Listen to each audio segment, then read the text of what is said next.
Au sommaire d'Esprit Coupe, retour sur 3 affiches de ce 8e tour. Joie et émotion avec un coup de projecteur sur les plus beaux exploits du week-end. Voyage ensuite en Haute-Savoie avec la belle aventure de l'ESCHI, présente pour la première fois de son histoire au 8e tour. Enfin, notre rubrique info qui fait la part belle au match de rêve vécu par les franciliens de l'ES Nanterre.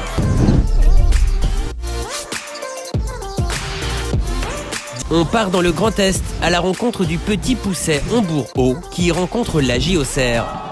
Rendez-vous est pris en Moselle où le Petit Pousset du 8e tour de la Coupe de France, le club de Hombourg-Haut, accueillait dans sa cité voisine de Sarreguemines une formation historique du football français, l'AJ Auxerre, vainqueur de la compétition à 4 reprises.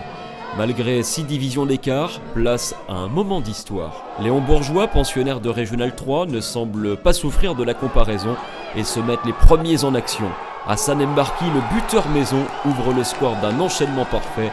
La légende est en marche. Les joueurs de Thierry Stemmes, anciens joueurs professionnels, sont invaincus depuis août dernier, toutes compétitions confondues, mais verront les Auxerrois de Jean-Marc Furlan revenir dans la partie grâce à Mickaël Lebihan, l'ex-buteur de l'OGC Nice, un partout à l'heure de jeu. La rencontre devient alors indécise et les débats se resserrent. Auxerre tient la possession, mais peine à se montrer dangereux. Hombourg-Haut peut devenir le bourreau de la JA. Et sur un coup franc botté par Samir Louadj, l'irrationnel se produit. Le coup de tête de Rally Benichou fait exulter les 1300 spectateurs. Hombourg-Haut réalise l'exploit majuscule de cette Coupe de France. L'épopée se poursuivra en 32e de finale.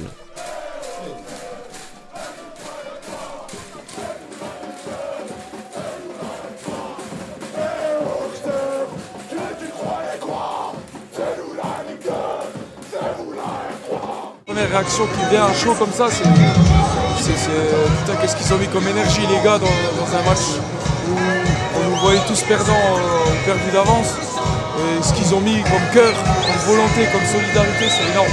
Donc la première réaction, c'est de les féliciter pour ça. Je suis très heureux d'avoir créé cet exploit avec ma nouvelle équipe. C'est une chose qu'on n'attendait pas au début de la saison. On ne pensait pas arriver en 32e de finale, ce n'était pas un objectif pour nous. Nous, notre objectif, c'était de monter 2 années de suite en championnat. Et maintenant qu'on est arrivé à ce stade de la compétition, on va essayer de continuer, on ne va pas s'arrêter là.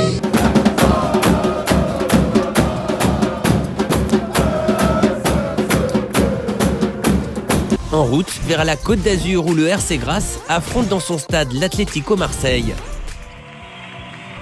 Le Racing Club de Grasse, club formateur de National 2, accueillait lors de ce 8e tour l'Atlético Marseille, pensionnaire de N3 dans un duel très provençal. Ces deux formations se connaissent bien mais ne se neutraliseront pas longtemps. Le Marseillais Hamidi Nagui coupant subtilement un bon centre de Papaba au premier poteau. L'Atlético mène déjà 1-0 après seulement 2 minutes de jeu. La rencontre devient alors très engagée. Sur cette faute grossière, le milieu grassois Hermanako écopera d'un carton rouge direct et laisse ses partenaires à 10 pendant plus d'1 heure. C'est le premier tournant de cette rencontre. La mission se complique pour Grasse, pourtant invaincu depuis plusieurs mois, et le deuxième club marseillais en profite en multipliant les occasions. Et malgré plusieurs parades, le portier de Grasse, Florian Camus, finit par accuser le coup.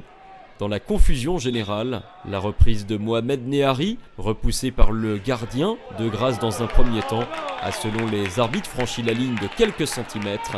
Le break est fait pour Marseille, 2-0.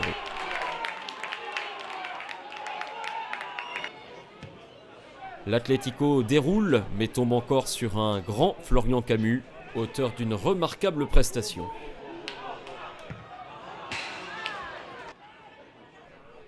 En infériorité numérique, le Racing Club de Grasse fait preuve de valeur et sauvera l'honneur en fin de rencontre par Anthony Safour, tout juste entré en jeu. Et malgré une prise de risque totale, les dernières minutes n'y changeront rien. On en restera là, l'Atlético Marseille se qualifie pour les 32e de finale et peut maintenant rêver affronter l'Olympique de Marseille.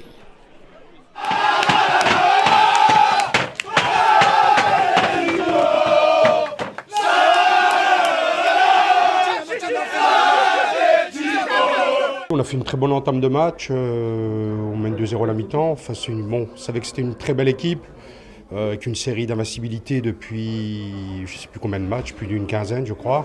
Après on va retenir la qualification, voilà, on est au 32e, donc c'est super pour les joueurs, pour le club.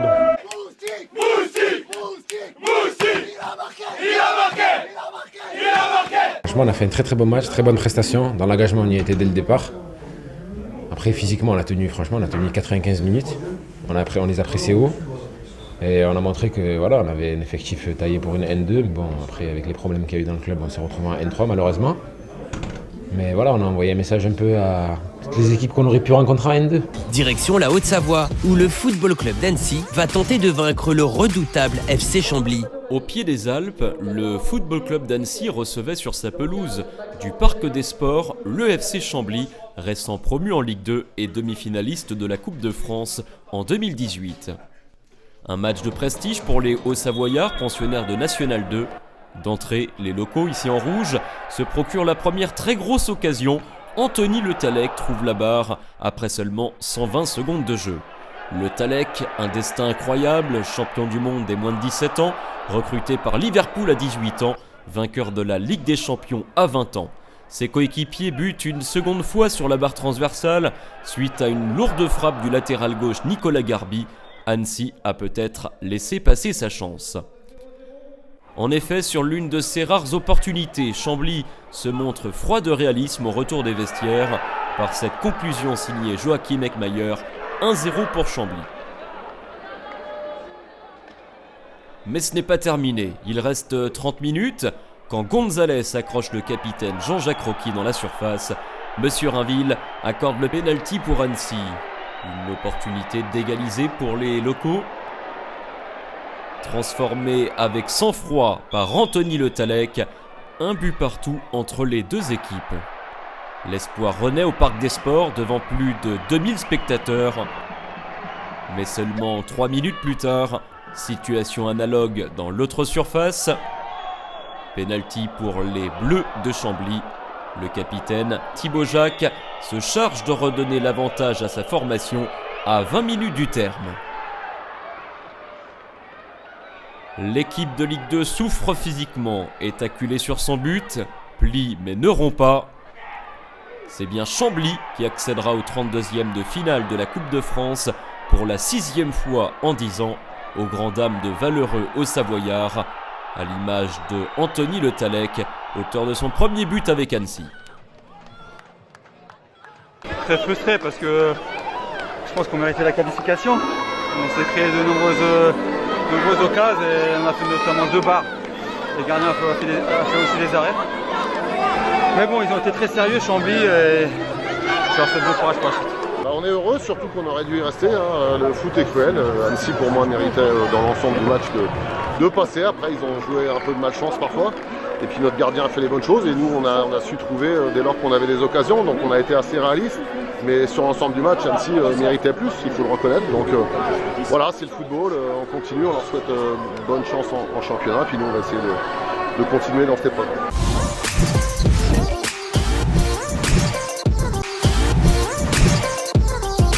Place désormais aux 13 surprises qui ont bouleversé la hiérarchie lors de ce 8e tour de la Coupe de France. Et la sensation se nomme Hombourg-Haut. Vous l'avez vu dans notre focus, le petit poussé de R3 tiendra son rang en 32e de finale. Sur le score de 2-1, les Mosellans éliminent la JOCR Club de Ligue 2, soit 6 divisions au-dessus. On continue avec l'exploit de Dieppe, pensionnaire de National 3 contre le RC Lens 2e de Ligue 2. Etamé ouvre le score dès la 3e minute et fait rugir le stade. Les Normands ne relâchent pas la pression et Enoch double la mise à la 7e minute pour surprendre encore plus les nordistes.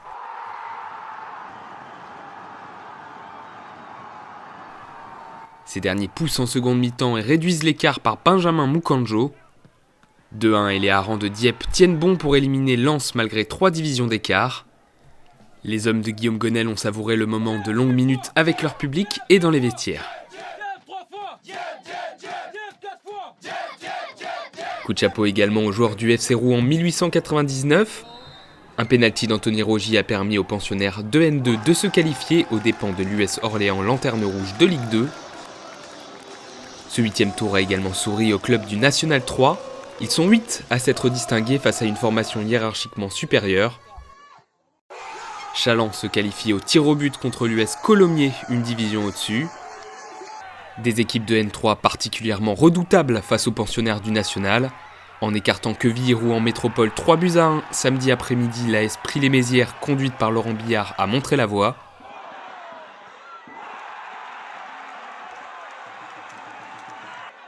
Le Sablé Football Club sort quant à lui l'US Concarneau 2-0 club de National, avec un doublé de l'attaquant Baptiste Ney.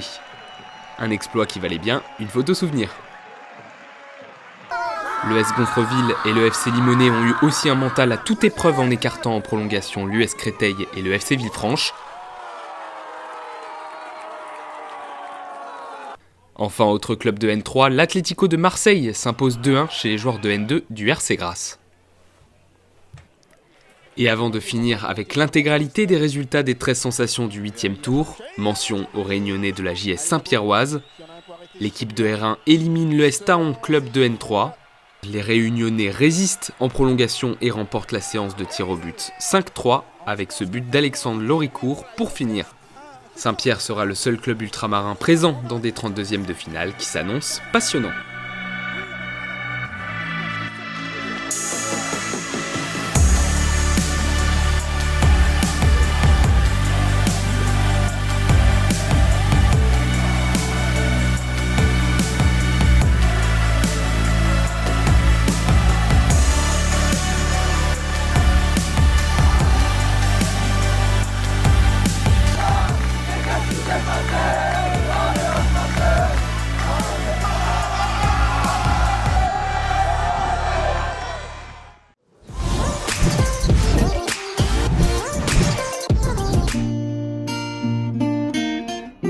Il a été constitué il y a 42 ans par mon père, mais aussi toute une bande de copains. On est né dans le foot, on a vécu à travers le foot, tout se fait autour du foot.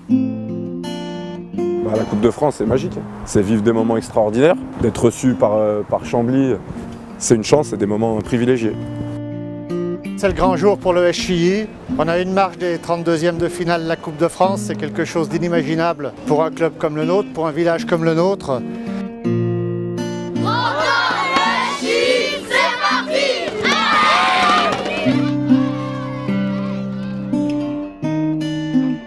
Bienvenue à Chilly, club haut-savoyard de Régional 2 à 48 heures d'un 8e tour de Coupe de France historique. L'idée, c'est dès maintenant, dès le jeudi soir, d'avoir en tête comment on va se qualifier.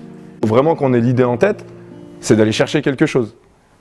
C'est d'avoir un 32e. Vous êtes à 90 ou 120 minutes d'aller faire un 32e de finale de Coupe de France. Donc ça ne va pas vous arriver 50 fois dans une vie. Donc vraiment, l'idée, c'est de ça. C'est maintenant, on va se mettre d'aplomb comment on va se qualifier. Pour voir les 32e de finale, Chilly devra éliminer Fabrègue, club de National 3. C'est cette passe-là qui m'intéresse. C'est celle-là où je vais m'engager à fond avec mon corps pour mettre le ballon et montrer que moi je vais devant. C'est celle-là qui est importante. Mais propre. Garde-la propre. Entraîneur de l'ESCI, Grégory Helmouetz est un admirateur du FC Chambly et de son entraîneur emblématique Bruno Luzi. Ça tombe bien, Chambly joue justement son 8e tour à Annecy à 30 minutes de Chilly. L'occasion pour les deux entraîneurs de s'offrir un échange plein de convivialité. Bonjour. Bienvenue. Merci Grégory. Salut Grégory. Bonjour. Bruno. Chambly, c'est un exemple pour nous déjà. Enfin, je pense en termes de club avec le SCI, il y a des similitudes. C'est un club qui alors sans mousser personne, mais qui a grandi autour d'une famille, ouais. Un peu comme c'est le cas à l'ESCI où on a aussi nous le patriarche donc, qui était fondateur du club. C'est un exemple en tout cas pour tous les coachs amateurs. Puis voilà, moi ça me fait vraiment plaisir déjà de te rencontrer, de te connaître, de revoir notre ami David et puis de savoir aussi, même si on n'en doutait pas, qu'il y a des histoires un peu similaires ici et là en France, un peu comme nous. C'est des belles histoires. Alors il n'y a pas que ça dans le football, mais il faut qu'il y ait de ça aussi. en s'inspirant de certains de nous, pourquoi pas, mais en gardant vos valeurs qui sont les vraies du football amateur, et puis en espérant que pour un club de Herneux, accrocher un 32e, ça serait juste phénoménal, nous on ne l'a jamais vécu. En tout cas pas du tout à ce niveau-là, et ouais, ça sera vraiment une grande fête pour nous, et pourquoi pas s'y retrouver, si on a la chance de passer tous les deux, ça sera un grand plaisir. Oui, comme le FC Chambly, le SCI s'appuie sur une énergie familiale dont l'impulsion a été donnée en 1977 par Noël Munier, le patriarche et créateur du club. La famille Munier, ça a été Noël, effectivement la locomotive de ce club. Il y a mis tout son cœur, toute son âme. Sans jamais compter ni son temps ni son argent. Ici, tout est fait avec le cœur. On ne peut pas être à l'ESCI sans bienveillance, sans convivialité, sans être vrai. J'ai un institut de beauté depuis 32 ans et je leur ai dit, écoutez, moi je vous paye des maillots, je vous offre des maillots, mais je veux qu'ils soient roses. Donc franchement, il y a 30 ans, on n'en trouvait pas, c'était très difficile de trouver des maillots roses. On a bataillé. Aujourd'hui, on est très très fiers de nos couleurs.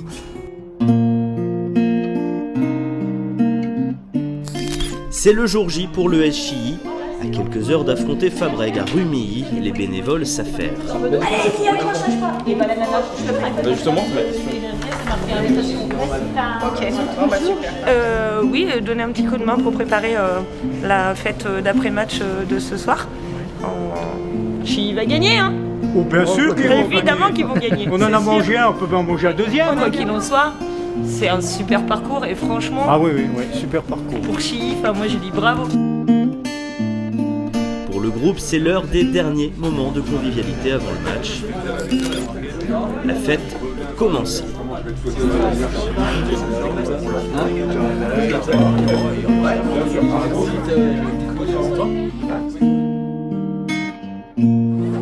Ça va les montagnards? Le foot, c'est pour les émotions. La coupe, on la soulèvera pas. Mais c'est les émotions que vous vivez et que vous faites vivre. Et dans ça, on est partageurs. Vous vous rendez pas compte, tous les gens que vous déplacez, les gars. Tous les gens qui sont fiers de vous. Je vous jure. Et quoi qu'il arrive aujourd'hui, les mecs, ils vous respecteront. Ils vous respecteront pour ce que vous avez fait. Vous leur faites vivre les plus belles émotions. Un gamin de 17 ans qui a dit ce que je vis là, c'est les plus beaux moments de foot. C'est plus beau que l'équipe de France championne du monde. Le mec, il le dit. Les gens, ils seront fiers de vous parce que vous les avez amenés ici.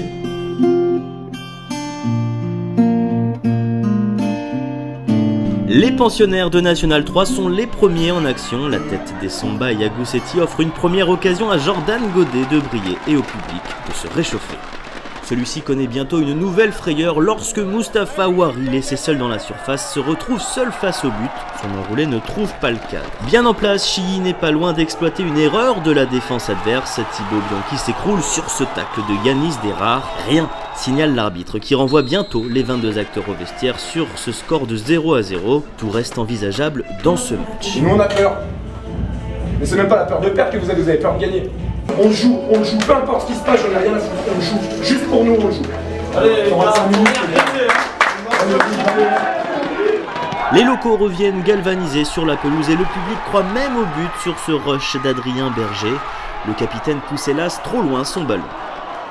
L'occasion a le mérite d'enflammer les travées, mais c'est Fabrègues qui s'illustre ensuite et à l'arrivée de ce bon centre venu de la gauche, Sofiane Bonnet ne cadre pas.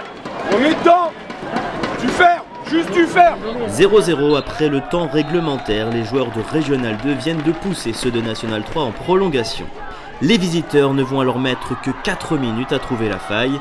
Parfaitement servi, Yagousetti trompe astucieusement Godet et glace les locaux. Émoussé, Léo Savoyard ne s'avoue pas vaincu. Ce déboulé de Sylvain Munier ne donne rien et dans la foulée, Jérémy Cusin, sorti du banc, manque le cadre. Courageux mais touchés physiquement, les joueurs de Chilly croient encaisser un second but, mais Bonnet manque encore de précision. Rien qui ne remette au final en question la victoire en prolongation de Fabrègues. Après on les a ramenés jusqu'aux prolongations, mais voilà, on voulait pas ce scénario-là, je préfère en prendre 4, pour être franc, et que l'histoire s'arrête comme ça. L'aventure elle est belle, mais on va partir avec quelques regrets quand même, et c'est ce que je voulais pas pour les jeunes, puisque je l'ai vécu, et je voulais pas qu'ils vivent ça. Malgré l'élimination, les Hauts-Savoyards sont célébrés comme il se doit. Pour Chilly, les souvenirs seront éternels. On a joué une mi-temps Prolongation, après c'est quand même la meilleure équipe qui a gagné là. Mais c'est une belle aventure. Après on est un peu déçus pour tous les gens qu'on voulait amener et t'étais là, donc tu sais pourquoi. On voulait les amener plus loin. Voilà, l'aventure s'arrête. Je pense que la meilleure équipe a gagné aujourd'hui. Donc je suis fier de mes joueurs en tout cas. Ils ont joué comme des hommes.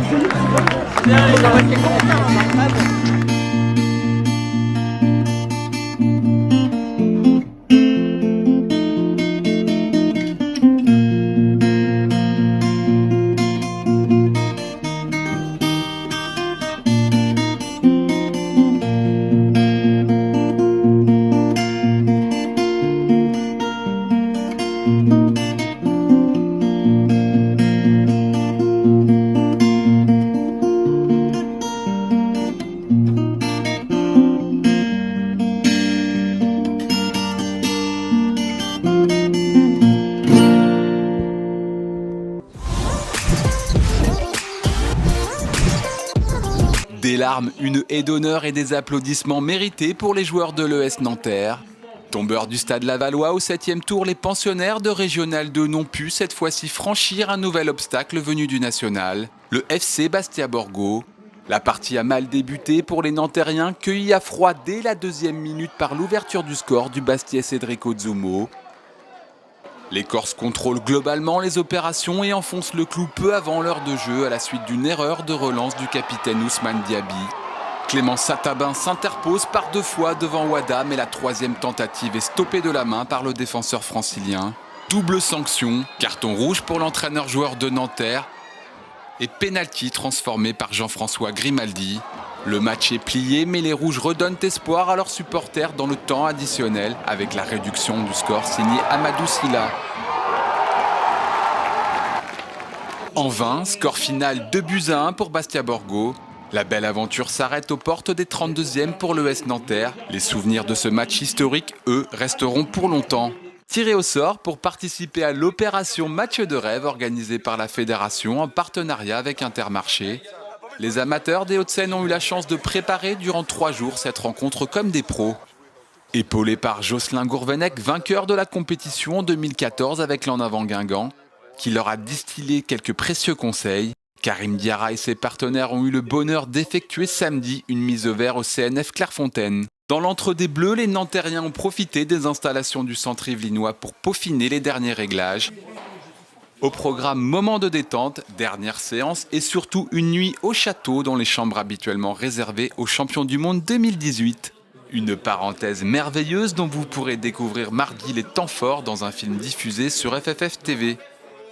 Les 44 équipes qualifiées pour les 32e de finale vont-elles découvrir tout à l'heure l'identité de leur futur adversaire, avec bien sûr l'espoir d'affronter une équipe de Ligue 1 qui font leur entrée en lice dans la compétition. Organisé au Rosen Park de Rennes, le tirage est retransmis en direct sur Eurosport 2 à 20h45. Quant à nous, on se retrouve en 2020 le lundi 6 janvier pour un nouveau numéro d'Esprit Coupe. D'ici là, bonne fête à tous!